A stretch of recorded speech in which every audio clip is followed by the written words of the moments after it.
Ora, vamos ver aqui se eles aparecem. Olá, Já noite. está. Boa noite. Falta aqui o Paulo. A ver se conseguimos. Ótimo. Eu vou ver se partilho, entretanto. Ora, viva! Opa, acho que é a primeira vez que isto acontece assim tão rápido. Facilmente. É É de suspeitar. desconfiar quando a live entra assim, Arranca assim tão sem depressa. sacrifício. Quando a live é grande, até o santo desconfia. Já diz o positivo.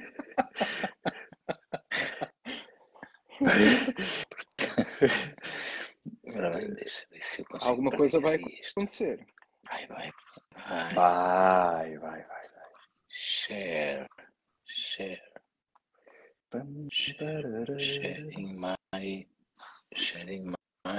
in my feed, não é? Pois. Convém que seja no teu.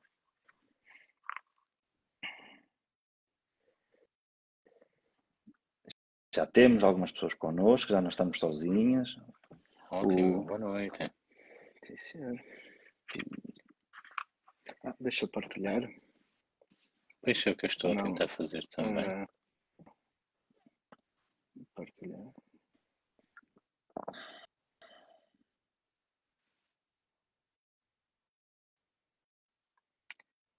Ups. Ok.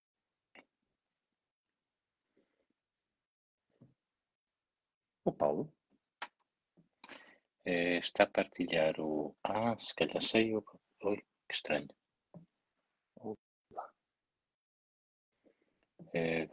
E disse que ia partilhar a publicação e se calhar desligou sem querer. Não era preciso sair para ir lá partilhar. E agora? Eu acho que já partilhei. Deixa ver. Sim, acho que já está. Já está partilhadinho. Acho que... Espera, agora eu tenho que voltar, que senão... Pois. Está a voltar. Já voltou. Eu pensei que... Ora vai, mas quando é partilhar, tinhas mesmo que sair para ir lá entregar em mãos e voltar? Não, eu não sei o que é que se passou, quer dizer, entretanto, mas tu fui partilhar. Não desligaste? Mas eu não desliguei, não, eu acho que desligou-se por si. Vou tentar aqui outra coisa. Ok. Tudo bem. Enfim. Pronto. Eu quero que me desvou de ser o rei das partilhas. Antes, melhor o rei das farturas. Melhor o rei das partilhas, essa é boa. Ora bem, eu estou a tentar ver aqui, não consigo. Quero ver aqui os comentários e hoje isto decidiu que não quer dar. Pois, com estas coisas assim. Estamos prontos? Prontíssimos. Concentradíssimos. Ok, já consegui. Já estou a conseguir ver.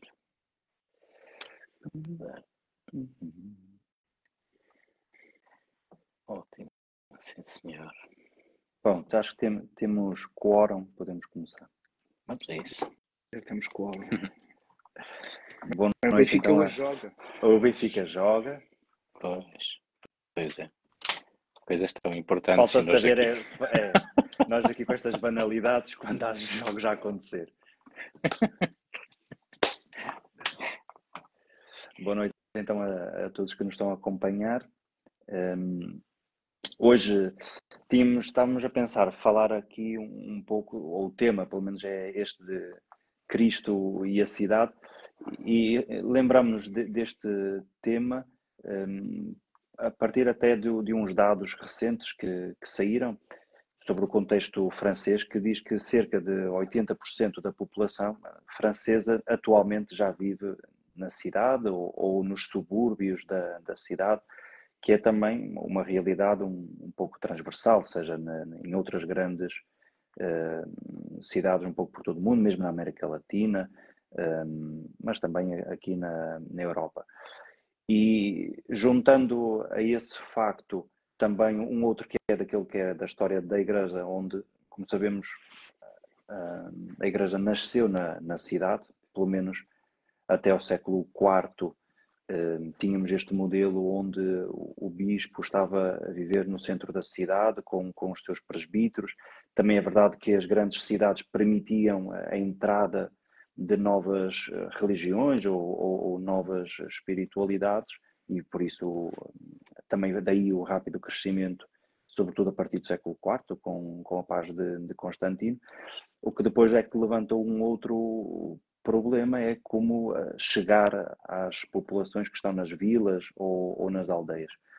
Na altura havia uma ou duas possibilidades, chegou-se a pensar de replicar este modelo, não é?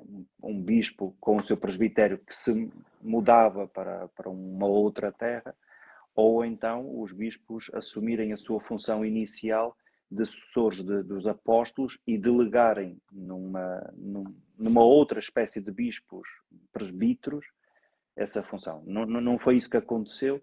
Historicamente, tanto quanto sabemos, foram enviados presbíteros ou diáconos para essas aldeias. E se juntarmos a estes dois aspectos, seja este social e este um bocadinho mais histórico e teológico, pareceu-nos assim natural falar, ou pelo menos fazer um exercício de imaginação de como seria a presença da Igreja na cidade, não é? A partir de um pouco da nossa experiência, de algumas coisas que vimos e de eventualmente algumas intuições que também temos. Uma dessas, se calhar, realidades que creio que estamos de acordo tem a ver com o facto deste modelo clássico de comunidade cristã, de paróquia, não é? Que nasce sobretudo a partir de Trento, que é aquela que tem no território a sua principal característica, juntamente com os sacramentos e centrada na ação do presbítero, que esse modelo, num contexto urbano, não tem sido capaz de dar resposta.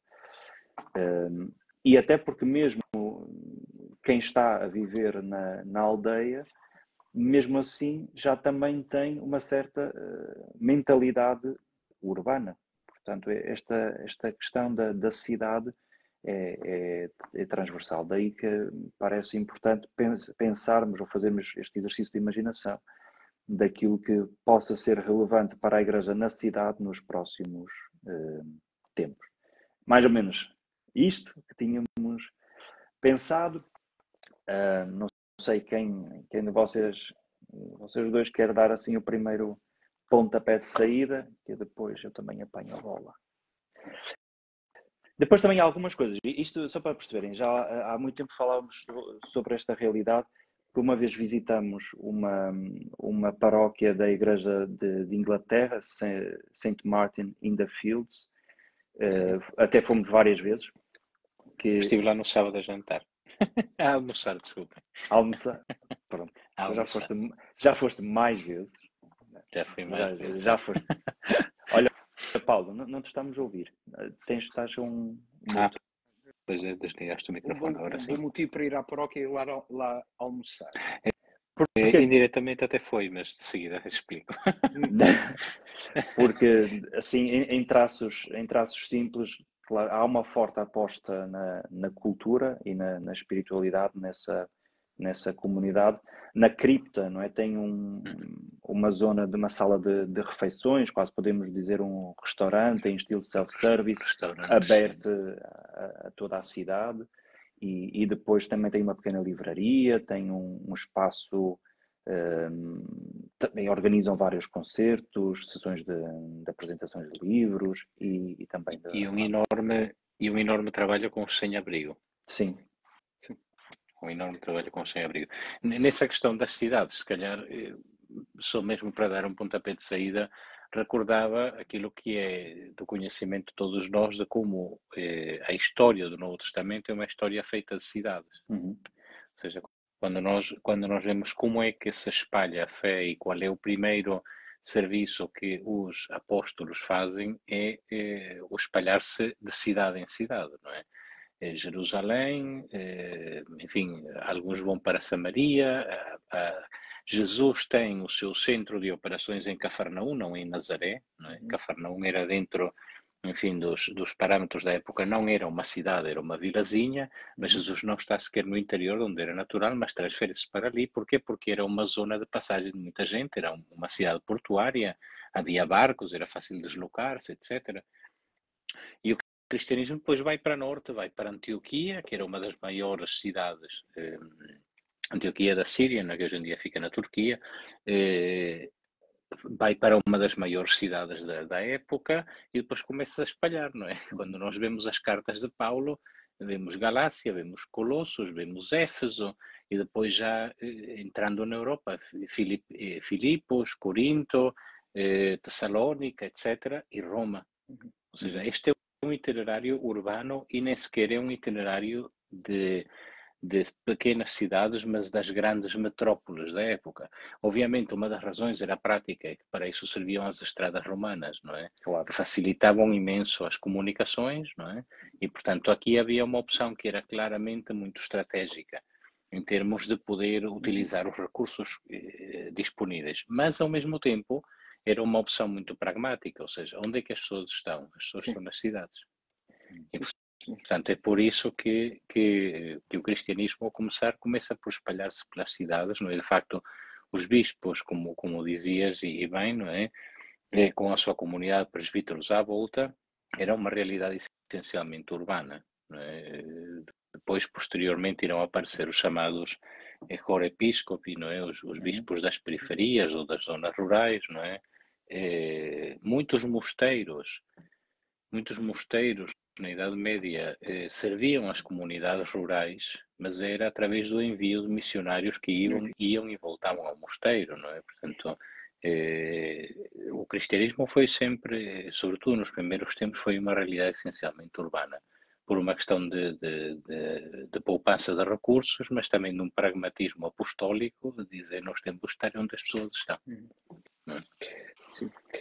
Eu tenho ultimamente pensado muito no que significa uma igreja no centro da cidade, que é o caso dos congregados, não é? Que está mesmo na Avenida Central, no centro da cidade.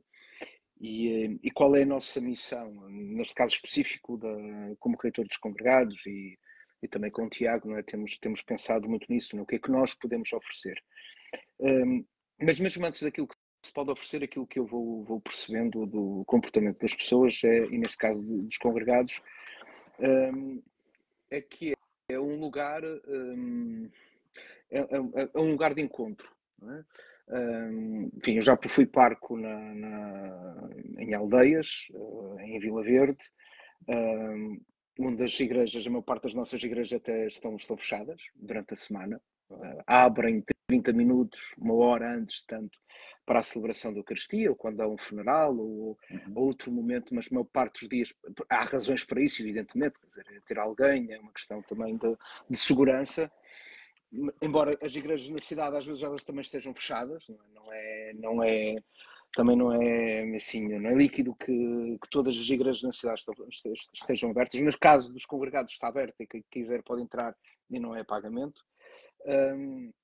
E o que é que acontece? As pessoas rezam. A primeira coisa que se vê é que as pessoas rezam. Tem muita gente que todos os dias passa pela igreja dos congregados, desde as 8 da manhã até às 6 da noite, que é quando é que ela fecha. Ao sábado, agora, inverno, não temos a missa das 10 da noite, mas até às 11 da noite tínhamos gente lá a passar. E era muito interessante, as pessoas entravam e ficavam muito admiradas com aquela celebração da Eucaristia àquela hora. Mas ela é, sobretudo, um sinal, é uma presença que atrai as pessoas. E, como digo, neste caso é uma igreja muito, muito especial porque está mesmo no centro, não é? Portanto, as pessoas circulam por ali, passam por ali, não têm um adro, quer dizer, é passar digamos, da cidade para aquele lugar onde a pessoa se senta, alguns a ver, outros ali que estão a rezar. A outra questão é esta, qual é a missão, a nossa missão na cidade, concretamente pensando até na cidade de Braga. Eu e o Tiago há pouco tempo estivemos até envolvidos em um processo de uma reflexão, quando se deu a nomeação do Dom Roberto. E uma das questões que nós colocávamos precisamente era estas. Não era precisamente só substituir alguém, portanto é necessário colocar um parco na paróquia de São José de São Lázaro, mas qual é a abordagem em cidade? Qual vai ser a nossa missão na cidade? Qual pode ser, a partir de agora, enfim, não quero dizer que isso não pudesse até acontecer com o Dom Roberto lá, na altura como parque, não é? Mas daí também se disputou esta reflexão, qual vai ser a nossa missão, que passa para além da fronteira dos limites da nossa freguesia, das pessoas que ali frequentam, mas qual é a proposta que nós temos que fazer? Assim, sendo mais claro, chegamos à época de Natal, por exemplo, olhamos para a iluminação da cidade, assim, uma espécie internamente, ou pelo menos às vezes dos padres, um lamento que não há uma presença, ou pelo menos na iluminação, ou do presépio, de uma referência ao Natal, que é o nascimento de Jesus Cristo, tal como nós o celebramos e entendemos. Mas qual é a nossa proposta?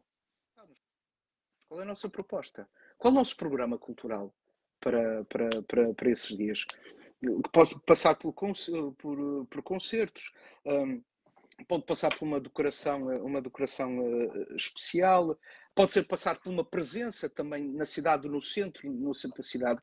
É que há aqui um outro aspecto que acho que era importante também refletir, que é nós deixamos de ocupar, nós quase como abandonamos o espaço externo, aqui estou a pensar na cidade, não entendemos como algo nosso e não temos uma proposta.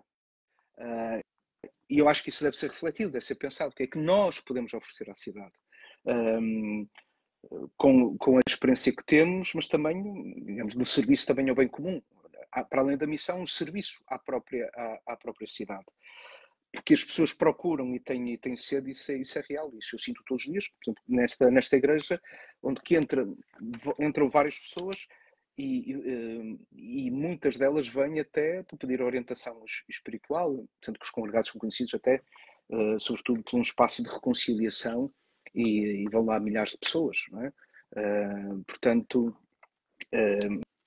a mim parece-me que a questão é: será que nós estamos a cuidar pastoralmente das nossas cidades para além dos limites das nossas paróquias? Ou, estando na cidade, temos uma pastoral rural, ou digamos, ou de aldeia? Não sei se enfim, são algumas questões que eu tenho.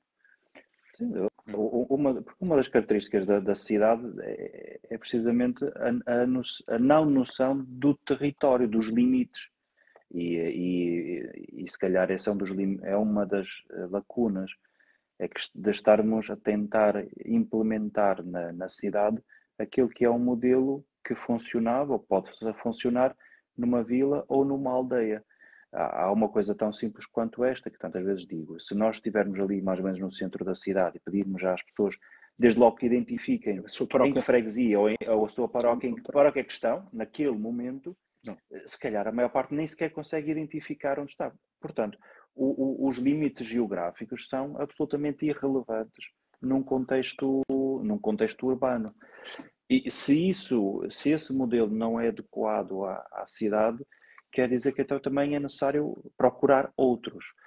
E uma eventualmente das mudanças que é mais mental, que todos nós precisamos de fazer, é que aquilo que foi construído ao longo de tantos séculos, de modo estável, de uma comunidade onde aposta todas as suas fichas nos sacramentos, na catequese, na iniciação cristã, que esse registro já não consegue dar resposta, desde logo, porque uma das características que temos é o facto de há uma dissociação entre as pessoas e as instituições, não só a Igreja, mas um descrédito da justiça, da educação, da política e também da Igreja. E aquilo que, no fundo, se delegava nas comunidades cristãs como sendo uma espécie de um farol de como é que eu posso compor a minha fé, o meu itinerário enquanto crente. Hoje isso são processos mais individualizados, não é? Que cada um constrói o seu. E fala-se talvez muito mais de espiritualidade do que propriamente de religião. E espiritualidade é mais difuso, não é? Porque há vários tipos de espiritualidade. Ora, ou mesmo quando estavas a dizer, Paulo, e é verdade, que há muita gente que não tem propriamente um compromisso fixo e real com as comunidades, esta é a minha comunidade de referência, mas não abdica de um estar numa comunidade, nem que seja para entrar numa igreja, nem que seja para fazer um momento de silêncio e de viver a espiritualidade do modo como a entende. E não está nesse ponto, por exemplo, para ter um compromisso mais forte com a comunidade. E uma das coisas, olhando para alguns exemplos que vão andando por aqui e por ali, sobretudo na Alemanha, onde vão testando algumas propostas, é esta de pensar as comunidades na cidade, não em termos quase, vamos dizer, de paróquia, mas de lugares ou de âmbitos de ação onde a Igreja deve estar presente. E há pelo menos 2 ou 3 que acho que são importantes. Um deles, quase poderíamos dizer que são os lugares feios, ou os lugares onde não há vida. E esse é um outro modo para dizer, não só ação sociocaritativa, com os sem-abrigo, com aqueles que são os marginalizados, que são vítimas de racismo, de algum tipo de violência, mas também lugares de cura, como os hospitais, não é? Onde simplesmente delegamos uma espécie de um capelão, quanto muito diocesano, mas a comunidade que mora ali, se calhar não olha para o hospital como um lugar onde deve ter uma presença. A prisão também o é. Mas também, por exemplo, outro tipo de lugares que são estes lugares de reflexão e de espiritualidade. Ainda há pouco dizia, mas não é nesta semana, o quanto hoje é apreciado pelas pessoas, por exemplo, as peregrinações, as caminhadas, o contacto com a natureza como uma espécie de transcendência, né? De estar a contactar com a natureza para ter, hoje fala-se muito em experiência, né? De ter uma experiência. A questão é que nome é dar a essa experiência e que não seja uma experiência só com energias, mas seja uma experiência que é encontro com alguém.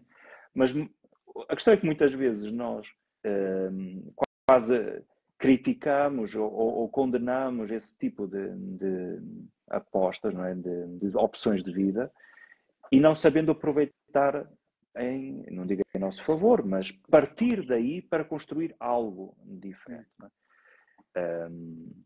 Em Braga acho que funciona bem, e na altura, falando com o Paulo Duarte, até o Centro de Espiritualidade dos Jesuítas, não é? Fora da cidade, estes micro-retiros de fim de semana para casais, para jovens, não é? Têm tido uma procura absurda, positivamente, não é? Quase com lista de espera. E como é que nós conseguimos falar quase de uma perda de fé, mas ao mesmo tempo há aqui tantos outros sinais que são interessantes. Mas, para além desses locais, ok, e no outro dia falávamos, antes de ir para aquela fé e ferro, aquela conversa, estávamos a olhar ali para o lado dos congregados, temos aquele edifício que agora pertence à Universidade do Minho, e nós dissemos, nós sabíamos o que fazer aqui, não é? E falámos do St. Martin in the Fields, que era podia ter precisamente um restaurante, um auditório, um programa cultural, isto. Mas eu tenho pensado há algum tempo numa outra situação, numa outra coisa, que é, nós, em alguns espaços, a Igreja não vai ter capacidade, falo da Igreja em Portugal, mas depois dependerá de diocese para diocese, estou a dizer isto, posso estar a ser injusto no sentido, enfim, não ser a realidade, mas tanto quanto me parece, será um pouco a realidade, que é, nós vamos ter dificuldade em construir igrejas em alguns espaços, porque não temos dinheiro sequer para as construir. Construir uma igreja custa milhares de euros, ou seja, milhões de euros. Mas há uma outra coisa, que para além dessa presença dos lugares feios, do hospital, da universidade, enfim, do trabalho junto dos sem-abrigo, que é a presença a presença num bloco de apartamentos. E não necessariamente pensar que tens ali uma loja e que tens quase como, enfim, nós vemos as igrejas evangélicas que têm ali depois um centro de culto. Também pode ser, nós temos uma experiência dessa aqui em Braga, que, enfim, havia um centro de culto que era uma loja de um prédio. Um espaço que poderia ser um espaço comercial, mas tinha ali celebrava-se ali a Eucaristia. Mas estou a pensar concretamente que é, numa casa, há ali alguém que um pouco até o seu serviço, digamos, era na sua casa ter um grupo de oração, quer dizer, a formação daquelas pessoas, uma igreja doméstica, não é? Mas dos tempos modernos. Não sei se isto faz sentido, não é? A promoção, em algumas zonas destes bairros, destes, sim, como digo, pode ser no fundo, embaixo de um prédio, mas pode ser mesmo uma casa. Não sei o que é que vós, se alguma vez pensaste nisso, não é? Porque tenho ocorrido este pensamento várias vezes nestes últimos tempos. Uma coisa a esse propósito, embora um pouquinho diferente, é a necessidade que nós vamos ter, a mesmo muito curto e médio prazo, de reorganizar e dar uma funcionalidade diferente a um conjunto de edifícios que nós temos e cuja funcionalidade litúrgica é cada vez mais diminuta ou então passará a ser mesmo nula. Isto é, quando nós olhamos para o número de igrejas que algumas das nossas vilas ou cidades têm, e se descontarmos o número de paróquias e a capela mortuária, nós continuamos ou capelas mortuárias, não é? Nós continuamos a ficar com um conjunto de espaços enormes. Enormes e enormes, ou seja, e a questão é, nós temos uma necessidade de criar portas abertas, não é? E criar espaços onde as pessoas possam entrar apenas porque se sentem bem. E isso não significa apenas entrar numa igreja para rezar. Se nós dizemos que a igreja é uma casa de portas abertas, não pode ser apenas uma casa de portas abertas onde lá dentro não está ninguém. E, portanto, de facto, há essa necessidade, creio eu, de criar espaços que dentro das cidades possam servir como referência para quem procura e precisa de conversar ou tem curiosidade ou tem uma pergunta a fazer. Mas, uma espécie de cartórios deslocalizados da residência ou da igreja paroquial, não é? Ou então espaços que podem ter uma valência múltipla, não é? E até chegamos a falar de alguns espaços e, por muito estranho, isso até pode chocar as pessoas. Eu penso que até, a mim também me chocou há uns anos atrás e hoje em dia penso que até pode ser uma solução com grande dignidade, não é? Que é precisamente a adaptação de algumas antigas capelas a espaços de encontro que inclusive têm uma área de restauração e que têm uma área onde as pessoas podem entrar, podem encontrar, podem conversar com alguém. Eu dou o exemplo aqui em Cambridge, não é, da antiga capela, que era a capela do colégio de que foi mestre e capelão São João Fisher, não é? Que aliás nós já lá estivemos juntos os três também a visitar, em que a capela foi adaptada, reservaram uma área à volta do altar e do cadeiral do coro com uma plataforma de vidro, uma parede de vidro, e preservaram essa área, e o resto do espaço da capela foi transformado num excelente restaurante e café, etc., que está cheio todo dia, à pinha de pessoas jovens e estudantes. Tanto é que nem conseguimos tomar lá um café. Pois, não, isso eu não me Não, lembro. Não fomos lá, eu só passar. Pois, Estava eu cheio, vou lá com alguma frequência, não é? Porque o espaço é extraordinário. Na altura de exames, reservam um conjunto de mesas que é só para os estudantes poderem estar lá com os seus computadores, a estudar, etc., não é? E, portanto, nós temos a criar espaços que sejam espaços de acolhimento e onde haja alguém que esteja disposto a acolher as pessoas, não é? Essa é uma das questões, ainda a propósito de estar onde as pessoas estão. Uma das áreas que eu considero mais desprezadas, e quando eu trabalhei na Pastoral Juvenil tentei também puxar esse assunto, mas nunca pegou, não é? Que é a presença da Igreja nas escolas. E não estou a falar da educação moral e religiosa católica. Estou a falar de que se nós temos a preocupação de ter párocos nas paróquias, E às vezes o número de pessoas que há nas paróquias é muito pequeno. Nós não podemos destacar um padre cuja missão seja estar na escola numa lógica de evangelização. E não estou a falar de estar lá porque dessa forma completa o salário da paróquia. E não estou a falar de dar aulas de moral. Estou a falar de dar aulas em qualquer outro tipo de âmbito e ser uma presença declarada e consciente e pública da Igreja no grupo de professores e para os alunos. Não padres envergonhados, porque isso às vezes também acontecia muito nas escolas, não é? Que havia muitos padres que eram professores, mas não estavam lá enquanto padres, estavam lá enquanto professores. Fosse por uma questão de necessidade material, pelas mais variadas razões, não é? Mas a sua ação da Igreja até evitavam qualquer tipo de ação pastoral para evitar que não se confundissem as coisas. Eu acho que nós temos que passar a uma presença que seja exatamente o contrário. Já muitos padres faziam isso, honra seja feita. Muitos padres tinham uma presença muito benéfica nas escolas, não é? Eu conheço vários, não é? Que a sua presença era de facto um bálsamo para os colegas professores, não é? E para muitos alunos, não é? Mas era muitas vezes, enfim, uma decisão pessoal, não era uma estratégia eclesial. E nós sabemos que os jovens estão nas igrejas, nas escolas, não é? E nós queremos ir evangelizar onde as pessoas estão, precisamos de uma outra presença nas escolas, não é? Sem sombra de dúvida, penso eu, não é? Sim, estavas a falar isso do acolhimento, de ter alguém, esse, enfim, não é puxar a brasa à sardinha, mas a verdade é que é uma das razões das pessoas irem aos congregados, está lá sempre um padre, está sempre alguém de serviço a conversar, quer de segunda a sábado e, portanto, nos vários horários, não é? Está sempre alguém, não é? E neste momento até na direção espiritual que se tem empenhado bastante, o Tiago Varanda tem uma agenda bem preenchida de gente que vai lá e está a acompanhar.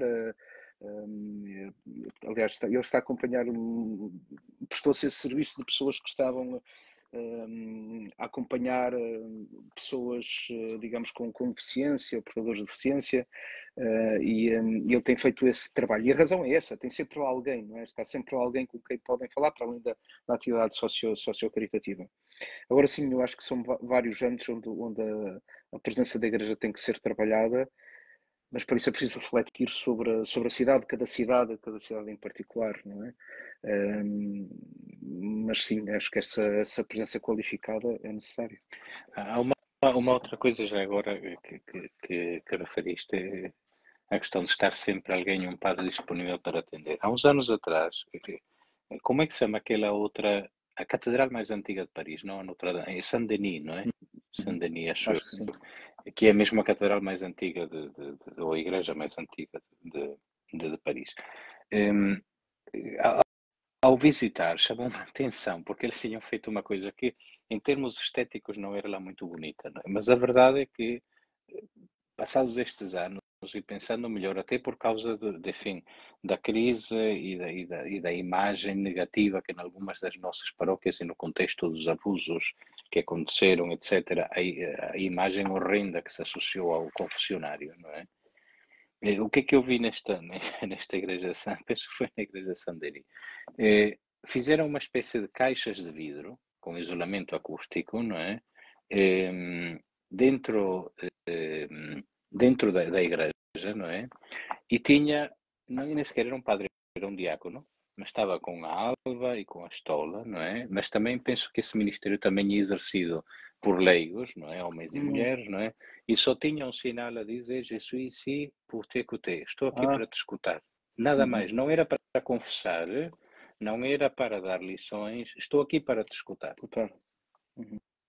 E as pessoas iam porque tinham ali de facto uma possibilidade de escutar. Só uma outra partilha, uma outra experiência do padre Ed, que vós também já conheceis daqui, o decano do nosso colégio, não é? Ele foi pároco em Edimburgo, pároco da única igreja católica que fica mesmo no centro da cidade, não é?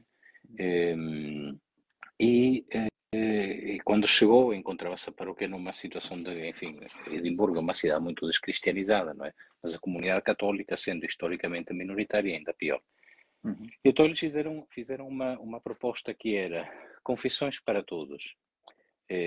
católicos, não católicos e até não crentes. E, portanto, distribuíram os folhetos que diziam essencialmente: se és católico, venha encontrar-te connosco, se quiseres confessar-te e receber a absolvição, etc. Se és cristão não católico, vem, podemos conversar, no fim podemos rezar juntos e dar-te a bênção. Se és não crente, vem e conversamos, sem nenhum tipo de rito religioso, estamos aqui apenas para te ouvir. A BBC Rádio contactou o padre Ed a perguntar-lhe se aceitavam que enviasse um jornalista.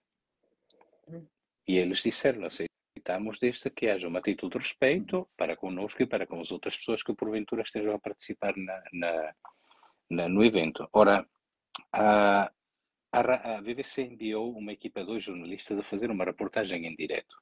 Como é que a coisa funcionou? Um deles ficou num pub, num bar que fica mesmo frente à igreja, enquanto o outro foi ter com o padre à igreja. Obviamente não levava nenhum microfone, nem estava a gravar a chamada. Isso também foi a conversa, isso foi combinado, não é? Que não haveria nenhum tipo de registro, porque aquilo que iam dizer, quer fossem católicos, cristãos ou ateus, ficava sob sigilo de ambas as partes. E o jornalista que enviaram foi um jornalista ateu. Foi ele que foi conversar com o padre. E quando saiu da igreja foi direitinho ao pub e, em direto para a rádio BBC, disse: acabo de sair do confessionário da igreja católica em Edimburgo, sou ateu e posso-vos dizer que foi a experiência mais bela da minha vida. Sim. Portanto, Fantástico. às vezes essa necessidade de estar apenas para ouvir, né? Para ouvir sem emitir um juízo, não é? É uma forma preciosíssima de acolhimento. Eu quero dizer Estava aqui a ler. Santos, só quero dizer que a minha tia trocou-nos agora pela Canção Nova, mas ela avisa quando sai. Ela avisa, Agora não é? avisa, foi para a Canção Nova, que acho muito bem. Continua, desculpa. Não, estava a ler aqui o comentário do Marco Lopes, que me parece interessante, quando ele diz: mas porque um padre disponível para atender, e se o padre não pode, e nós não podemos estar disponíveis para atender, não é? Porque, no fundo, é esta separação entre aquilo que possa ser o sacramento da reconciliação com a da direção espiritual, não é? E é muito pertinente esta observação, porque não quer dizer que a direção espiritual seja exclusiva do sacerdote e felizmente algumas pessoas vão se preparando também para esse âmbito da direção espiritual, propriamente. De facto, também acho que é acertado o que ele diz, não é exclusivo, não é, do padre. E, eventualmente, até seguindo este princípio do Papa Francisco, dos ministérios, este poderia ser um ministério laical. Tem que ser preparado, o ministério da escuta, podemos dizer, não é? Tem que ter a preparação adequada, mas eu não vejo problema nenhum, bem pelo contrário, bem desejável. O Nuno também diz que porque não criar as peregrinações urbanas com espaços itinerários pensados para um ou mais dias, garantindo momentos de reflexão, oração, silêncio. Portanto, esta ideia de uma peregrinação aplicada à malha urbana. Eu estava a lembrar 7 igrejas em Roma, com os oratorianos. Sim. Fazia a peregrinação por 7 igrejas. O meu orientador, o Paulo Alzalan, fazia isso nas cidades. Era uma espécie de oração do terço, mas indo ao encontro de várias igrejas, digamos, com uma marca mariana.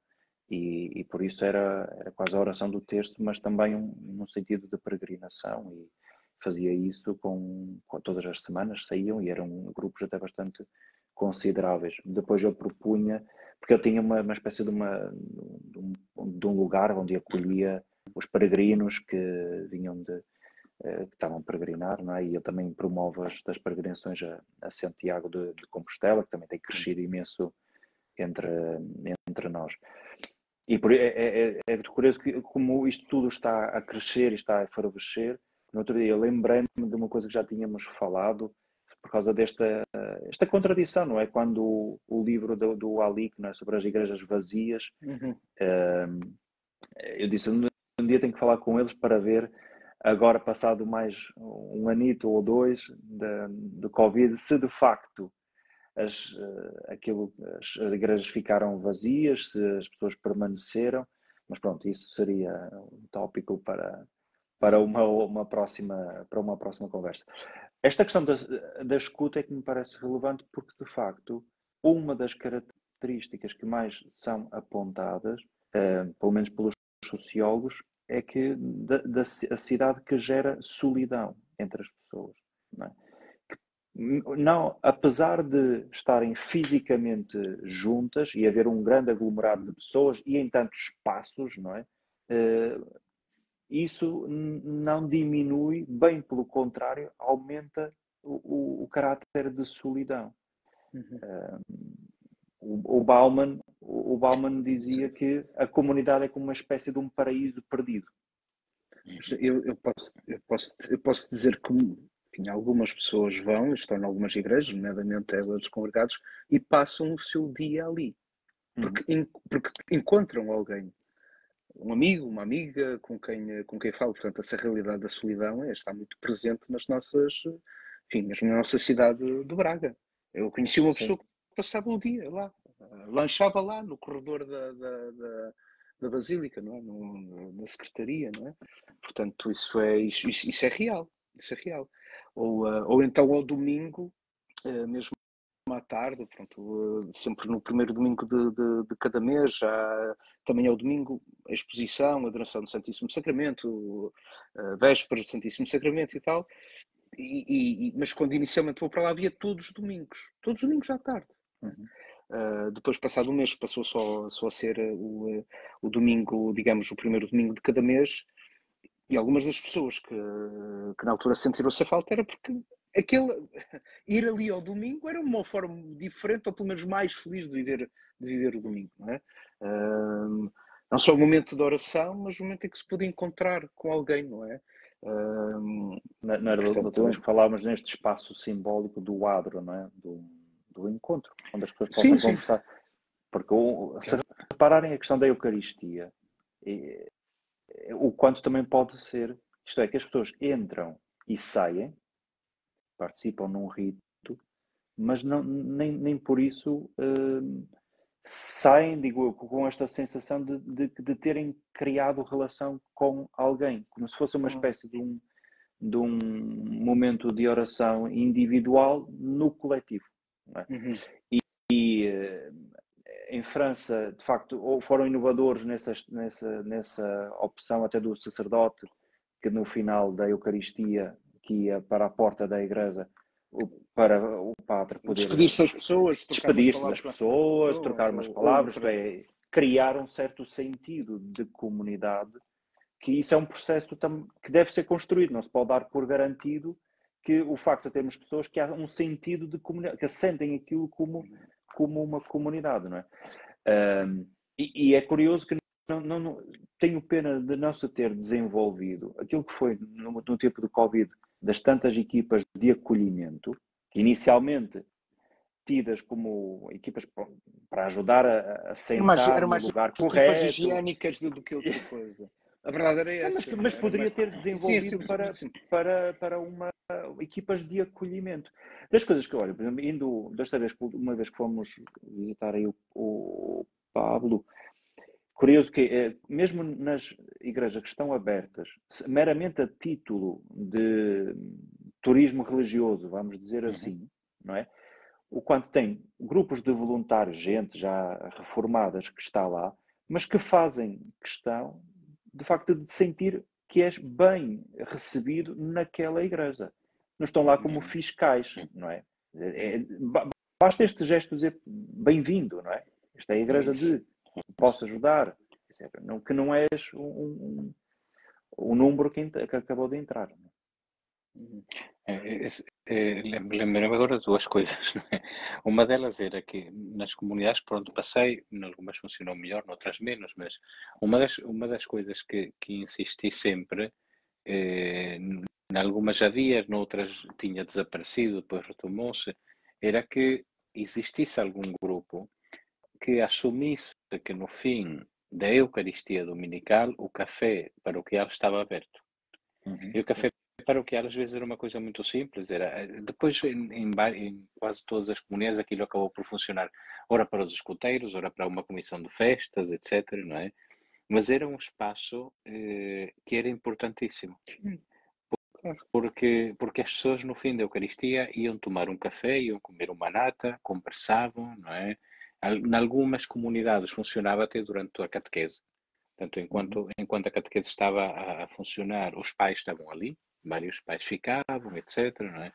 E, portanto, esse tipo de espaço informal após a celebração, não é? É importante. Há outra coisa a propósito do acolhimento, não é? E que às vezes até pode ser feito de forma extraordinária por funcionários. E o exemplo era precisamente aqui na Inglaterra, as catedrais anglicanas, em todas elas paga-se para entrar, não é? E a maior parte delas são monumentos históricos, eram igrejas católicas até a Reforma, são igrejas medievais, etc. E há pouco tempo atrás fui a uma profissão religiosa no norte, a York, e de caminho para ir em Lincoln. E a catedral só abria às 10 horas, né? E pagava-se bilhete, não é? Embora com o cartão de estudante ou de padre provavelmente iriam dispensar na mesma. Mas o que é certo é que eu estacionei o carro que me emprestaram frente à catedral, não é? E andava a tentar ver os sinais de trânsito, onde é que podia parar e onde é que não podia parar, não é? E houve um senhor que estacionou mesmo atrás de mim. E eu fui ter com ele a perguntar-lhe, desculpe, como é que se faz aqui para assinalar? Porque dizia que só se podia estar ali estacionado 1 hora. Como é que faço para assinalar? Tenho alguma máquina onde posso horário? Como é que faço? E ele disse, não é preciso, porque os fiscais passam e eles tiram fotografias com o horário e passado 1 hora, se a pessoa não estiver, o carro ainda estiver, põe a multa. E já agora não vale a pena mudar o carro de lugar, porque eles tiram a fotografia às rodas. Portanto, a forma como a roda está, se mexer o carro, se puxar para frente ou para trás, apanham na mesma. Mas tenho 1 hora à vontade e tal. Bom, isso vai ser complicado porque a catedral só abre às 10, ainda é tão cedo. Disse-me, não, a catedral já está aberta, até porque agora é a oração da manhã. E aliás, nem precisa esperar até às 10 porque você não tem que pagar bilhete. Aproveite, entre agora. Se quiser estar na oração, se não quiser, aproveita até a melhor hora do dia para visitar porque não há ninguém. E ninguém o vai chatear. O que é certo é que eu entrei, não é? Ele de facto foi para uma das capelas onde iam fazer a oração da manhã, não é? E eu comecei a andar pela catedral, não é? Passei por vários vigilantes, porque o edifício é gigantesco, não é? Passei por vários vigilantes, não é? Todos eles, um bom dia, eu um bocado preocupado, não é? Que ainda me fossem chatear ou repreender por estar antes do horário oficial da abertura a visitar a catedral. Todos eles de uma simpatia extraordinária, bom dia, com um sorriso, etc, etc. Não é? Fiz a visita toda, parei depois para rezar e depois ainda fui tomar um café num dos claustros onde tem a livraria com o café, não é? Num dos jardins, num dos claustros, e num dos jardins. Nós estamos muito ingleses, mas estavas a falar e lembrei-me das tantas vezes que também fomos em Roma, não é? Quando lá estivemos, seja da comunidade Santo Egídio, seja ali na Praça de Espanha, isto é, que no final do dia, tanta gente a seguir, a sair do emprego, que ia rezar, não é? Cantando através das as vésperas, mas cantadas com uma beleza absolutamente extraordinária, e é como se fosse ali um interregno, não é? No dia, que dava sentido, não é? E esse é um modo diferente também, não é? De viver a fé no meio da cidade, parece. A Lisette acabou de fazer um comentário muito significativo, não é? Que para muitos sacerdotes é difícil ficar no fim da Eucaristia a cumprimentar as pessoas, pretende correr para o outro lado. Aconteceu-me a mim, também tive mais do que uma comunidade, e não era possível ficar literalmente porque tinhas de ainda pegar no carro, andar 10 ou 15 minutos de carro até outra igreja, entrar na sacristia, paramentar-te, preparar-te, etc. Não é? Isso também irá eventualmente acabar por provocar uma reflexão sobre a questão do número de celebrações que os párocos são forçados a fazer. Eu recordo os meus domingos durante 3 anos, que eram 8, 9, 10 1/4, ou 8, 9, 10 e 11 1/4. Portanto, nós, gondiães, travassós, barbudos. E era assim se não era mais a seguir, não é? Mas esta é a realidade, de muitos dos nossos sacerdotes. E isso merece uma séria reflexão, porque eu pergunto se isto, enfim, já lá vai algum tempo, mas se isto é sustentável, se isto está a fazer a diferença. Paulo, no outro dia, quando quase estávamos na formação do clero e foi apresentado o estudo, não é, para os próximos 10 ou 20 anos. Estamos a falar nos próximos 10 menos, ou 20 anos, quase menos 100 sacerdotes. No fundo, estamos a falar de quase 1/3 do número de padres que temos. Não é? É impossível manter o registro com o mesmo número de padres, não é? Não pode celebrar 20 missas por dia. Não é? Portanto, há algumas decisões que são difíceis, mas terão que ser tomadas. E não será possível este registro de missa dominical em todas as comunidades, em todo o lado. Não dá, não é? E eventualmente, por isso é que estávamos a trazer este tópico, e que, em alguns casos, a presença da Igreja onde as comunidades são mais reduzidas não pode ser com a mesma intensidade que é noutros sítios. Nós, um tópico, um assunto que podemos, não sei se não tem que ser já, nem daqui a 15 dias, nem um mês, mas um assunto que de facto, há pouco comprei um livro na tua livraria, Tiago. É precisamente. Haverá outra. É precisamente sobre o burnout dos padres, não é? Portanto, a situação em que se encontram. O título é O Cansaço do Clero, um desafio para hoje e para o futuro. Em que faz-se um retrato da situação. Eu creio que é mesmo na Arquidiocese de Madrid, não é? Mas a situação em que se encontra muito, muito claro, quer dizer, para já não falar diabetes, o sobrepeso, todas essas coisas, uma vida desordenada, não há horas para levantar, não há horas para deitar, já rezar, tudo isso. E nós temos que perceber quais são as causas. Mas isso é assunto para outro programa, mas muito deriva disso. Eu lembro-me, já agora estamos a falar disso, foi numa missa crismal. E eu chamei a atenção para isso, eu percebo a generosidade de alguém, eu percebo aquele caso que o José falou, está aí na homilia, não é? Do sacerdote que parava numa bomba de gasolina para comer uma sandes, não é? Porque não teve tempo para jantar. Ok? Muito bem, é de uma generosidade imensa e de uma entrega à missão extraordinária, podemos dizer assim. Ao mesmo tempo, o facto de elogiarmos isso, não podemos normalizar este comportamento. Não podemos normalizar este comportamento. Porque ele vai rebentar, não está a resolver, em algumas situações, não está a resolver absolutamente nada. Os frutos pastorais são os que se vêm também, portanto, não me parece que a coisa esteja a resultar. Eu já agora não conheço a pessoa em concreto, estou a falar de um exemplo. Alguém certamente partilhou isso com o seu bispo e muito bem, não é? Numa conversa, pessoalmente numa visita pastoral ou no encontro que teve, não é? E eu fiz coisas parecidas. Todos nós já fizemos isso. Já fizemos coisas parecidas, essas e outras, não é? Hoje, olhando para trás e perspectivando o futuro, não me vejo a fazer isso. Tem que ser, uma coisa pontual. Normalizar isso? Não. Normalizar isto? Não. E deve haver esse cuidado. Para além, outra coisa que é, sim, é verdade, são os números do clero. Mas nem tudo gira à volta do clero, não é? Claro. E portanto também temos daí de pensar de outras formas de governo, das nossas comunidades, dos ministérios, não no sentido supletivo, mas de facto reconhecimento de carismas, não é?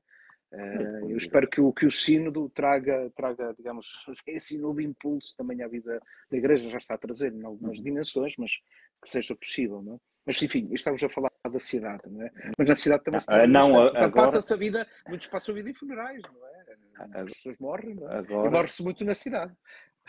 Agora já não podemos falar de... Desculpem um humor negro a esta hora. Não, para dizer que já chivolamos, quer dizer, já derrapamos na nossa hora e depois sim.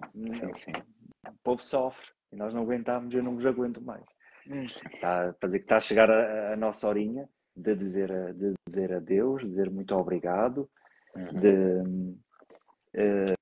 eu gostei, de facto, há muita gente a partilhar algumas experiências pessoais e sobretudo, demonstrando o interesse sobre eu não esperava que fôssemos parar aqui, honestamente, mas desta ideia da necessidade da escuta, da presença, de ter tempo, não é?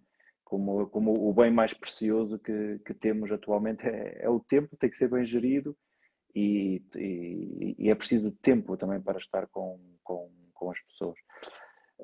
Se calhar, eventualmente, mais para a frente, temos de recuperar esta ideia. Querem dizer alguma coisa mais? Já diz o livro do Eclesiastes, há um tempo para falar e um tempo para ficar em silêncio. Olha, obrigado então a todos que nos acompanharam, também um número expressivo, e é bom também irem partilhando. Acho que não é uma conversa a três, mas depois que se dilata e que se alarga a tantos que nos acompanham. Agradeço em nosso nome. Obrigado também a vocês, os dois, e regressamos em breve. Um abraço a todos. Um abraço, boa noite, obrigado. Boa noite a todos.